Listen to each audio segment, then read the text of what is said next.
So I haven't done one of these in a while because people asked me to stop doing them. But I'm going to do this one because someone asked me a question. And I figured, you know what, I'll just make you a video and talk about it.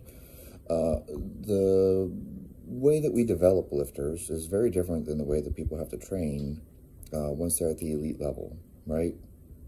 So you want to train like Klokov. That's cool. So what you need to do is you need to come in. You're going to work up to one heavy single. You're going to snatch 200 kilos for a single, and then you're done. You can't snatch 200 kilos? Well, then you can't train like Klokov, okay? This is just the reality of things. I don't care if your goal is to be like Brian Carroll. You're going to work up to a squat that's, 1,200 pounds for one single, and then you're done. Sounds simple, but you can't squat 1,200 pounds, so you can't train like Brian Carroll. Do you understand? The way that you gain the last 5 pounds of muscle before stepping on the stage of the Olympia is very different than the training that you did to gain the first 5 pounds of muscle when you first started working out. This shouldn't be difficult for people to understand. If you're a beginner, starting strength. There you go. Linear periodization. You can just put 5 pounds on the bar every week. It's a fantastic program. I don't give a shit what you think of Mark Rippetoe. It's a fantastic program. It's simple. You put 5 pounds on the bar every week, and you continue to work your way up. It's linear. And then when you plateau, now you need a different strategy.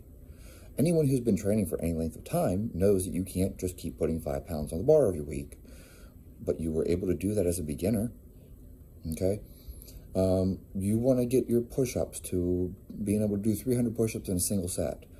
Initially, you just do as many push-ups as you possibly can, come back the next week, and you'll be able to do more push-ups than you did last week. Later on, you have to start using other strategies. You have to increase the stress. You have to increase the load. You have to, do intervals where you're going as fast as you possibly can for 30 seconds. And then there are times where you're going to put a 25-pound plate on your back and do as many reps as you can. And you have to start doing other strategies to make progress, because at some point there's, quote, the law of diminishing returns, okay? So if you're an elite level lifter, you're doing all this block work. Why? Because you're trying to bring up weak points. And you're doing hang work. Why? Because you're trying to bring up weak points, okay? This is no different than West Side Conjugate. I'm not anti-West Side. I just don't think that most people need it. Let me put it this way, okay? You are so weak that the best thing you can do to improve your bench press is more bench press. But now you're an elite level bench presser and you are trying to set a world record. You're going to need to sit there and figure out, where am I lacking? Is it my tricep? Is it my front delt? What part am I lacking here? Maybe I need stronger lats, so I have this anterior, to posterior balance here, so I have something to push off of, right? So now you need to build your lats up so you can push off that stronger. It becomes a little more complex, if you will, because you have to identify the weak point. Oh, my triceps are my weak point. That will increase my bench press. So then you train triceps harder than you train the bench even, because you're trying to bring up this weak point. But for a beginner, just bench press. More bench press is going to equal results. Whenever you hit that law of diminishing returns, you can't just add more volume in your bench press and go up. You're going to have to find that weak point and address it. Same thing is true of Olympic weightlifting. Now, this is the part that I don't understand. I talk to all these guys. They're amazingly kind and generous with their time. I talk to these guys who are, actual, competitive weightlifters in other countries, okay? And I ask them, how do you train? They're like, oh, at least twice a day, 3 hours per session. What'd you do for, the first 5 years? They're like, oh, we did nothing but full lifts. Nothing but full lifts. Yeah, we didn't do any hang work. We didn't do any block work. We just did snatches. We did cleans. We did jerks, and we did squats. But why do you guys don't do 3-position snatches? You don't do hang snatches? You don't do block? No, that makes it easier. Wait, what? It's kind of like the same thing I think about when it comes to people doing squats, and it's like, if you are a beginner, you can just squat. If you're at the elite level, you might have to do something like super maximal eccentrics. Like, how do you squeeze out that last little bit of juice? But a beginner doesn't need super maximal eccentrics. They need to do sets of 20 with 95 pounds. Why? Because, one, they're weak and they're a beginner. Two, they're learning the movement. Whether or not you think a squat is simple, that doesn't matter. There's still a learning curve. So if you're a complete beginner and you've never squatted a barbell before, you should start off squatting the barbell for a lot of reps. You'll learn to find that midfoot balance and descend in a straight line. Not bend over yourself in half like it's a squatted good morning thing. And you'll see there are people who are high-level lifters. They lift big weights, and their squat technique still sucks because they didn't put in the time at the beginning to learn how to squat properly. So they've just been using shit technique for years. And that should really wake you up. It's like you see these people, there are people who have lifted a world record with shit technique. And it's like, how much stronger would that guy be if he had good technique? He would be stronger. This is the truth of so many different things. And you know this because I bet you have a squat that is disproportionately big to your snatch. So why are you so bad at snatches? Is it because you're weak? No, it's because your technique is shit. So, developmental lifters, okay, the best thing you guys can do for yourselves is practice the full lifts.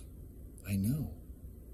What a crazy concept. But yeah, you keep doing things to make it easier. You want to do hang snatches. You want to do block snatches. You want to do, hang cleans and, power cleans and block cleans and all this other fancy shit.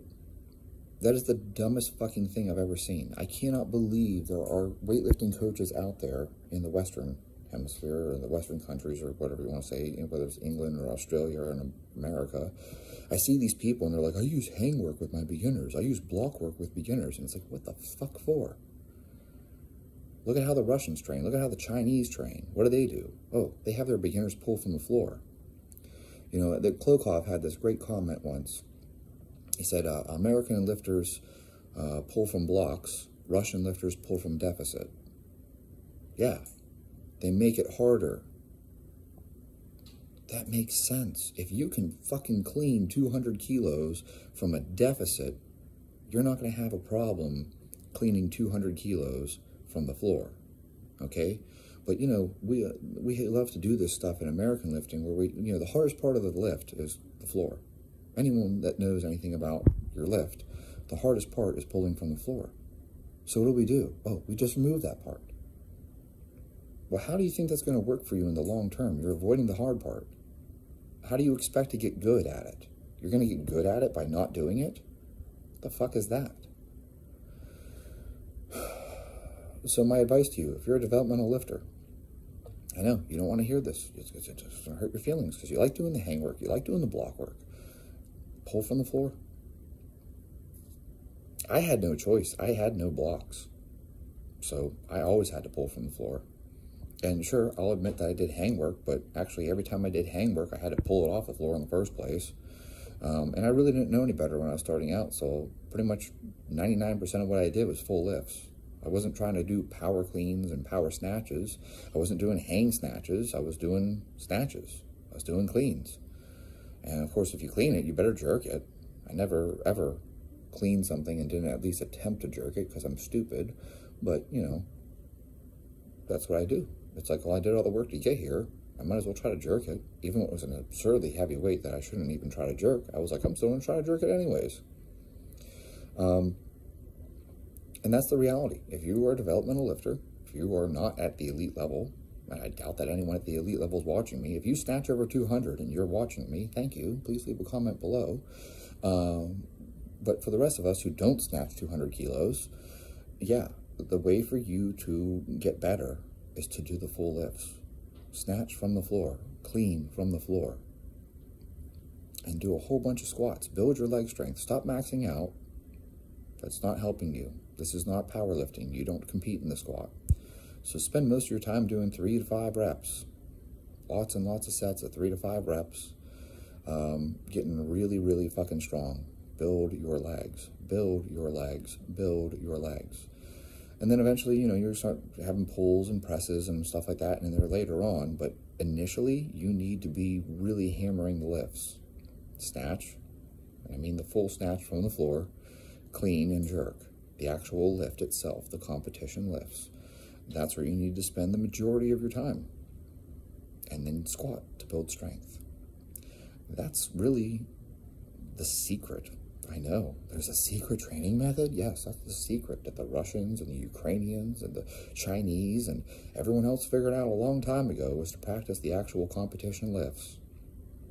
And then later on in their career, you know, when they've been doing it for 15 years, okay, now they're doing block work.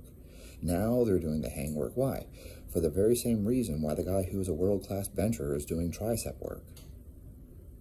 But he didn't become a world-class bench presser by doing tricep work first. He did bench press for as long as he could. And when he stopped making progress on bench press alone, then he started bringing up weak points. Well, if you did nothing but snatches and you brought it up as far as you possibly could, and now you're finally like tapped out and you can't get any more out of it, now you find that weak point. Oh, I'm weak off the floor. So now you're going to do deficit snatch pulls, or, you know, I'm, weak around the knee, so now you're going to do these 3 position snatches, or, you know, you're going to do pause snatches or something like that. I have a bad extension. I'm not finishing my pull. And maybe you start doing high hang work or high block work, okay? That's where that stuff starts coming in, but that's not what you need as a beginner. And so you have to stop trying to train like your idol. He's 15 years ahead of you. That's the problem. So no, you can't train like Klokov because you don't snatch 200 kilos. If you snatch 200 kilos, go ahead and train like Klokov. You need to train like Klokov trained whenever he was a beginner, which means you have to do the full lifts. Do the full lifts, do the competition lifts, and squat.